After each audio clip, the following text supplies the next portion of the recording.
Après s'entraider, puis éclairer, voici Réparer, le troisième volet de notre série spéciale Avant pour faire le plein d'espérance avant Noël. En 2022, l'inquiétude sur l'environnement est montée d'un cran avec les températures records enregistrées un peu partout, les incendies monstres.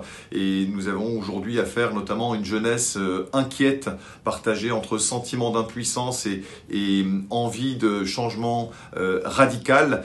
Eh bien, nous nous sommes posés aux pèlerins des questions sur est-ce qu'il est possible de rendre, et même souhaitable, la nature à sa virginité? Peut-on réparer ce que la main de l'homme a abîmé au cours des dernières décennies? Peut-on réintroduire les 40% d'espèces disparues depuis la Seconde Guerre mondiale?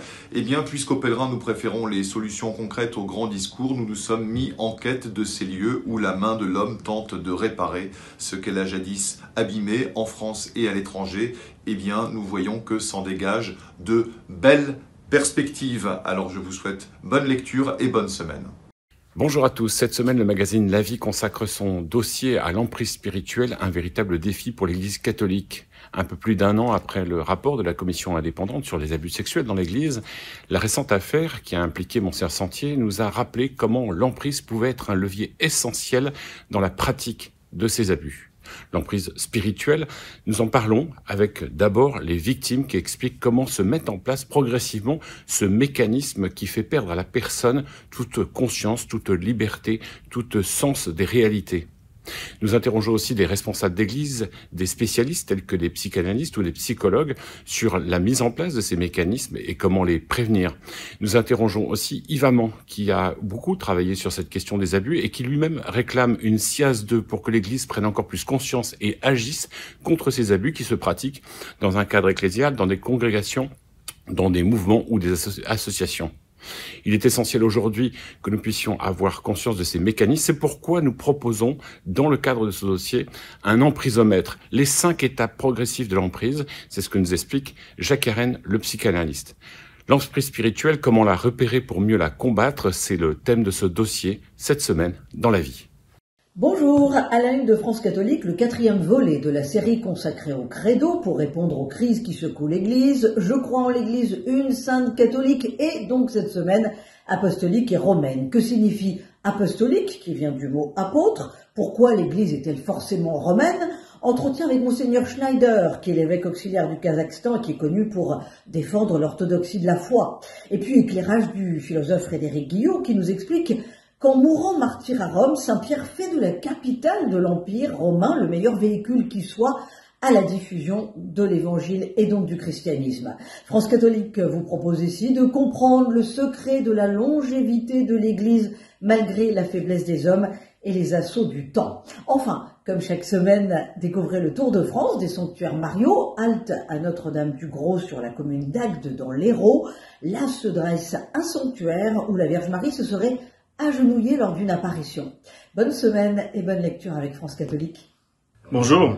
À Réforme, chaque semaine, nous nous posons la question, comme médias, protestants, chrétiens, de savoir ce qui est positif dans l'actualité. Malheureusement, les faits ne nous aident pas. Donc cette semaine, nous traitons évidemment de cette résurgence, de la Xème vague de Covid, savoir comment la gérer et les conséquences que cela aura pour nos vies. Mais puisque nous voulons aussi du positif, nous avons interrogé Christine Pedotti.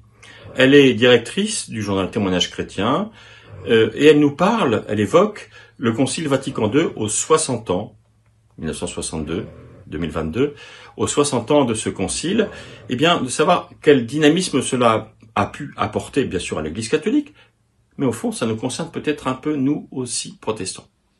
Et puis enfin, cette initiative heureuse, peut-être mal connue, du prix Goncourt des prisons.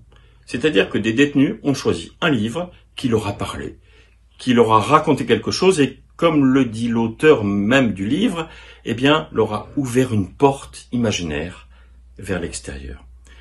Toutes ces informations, bien sûr, vous pouvez les retrouver sur réforme.net.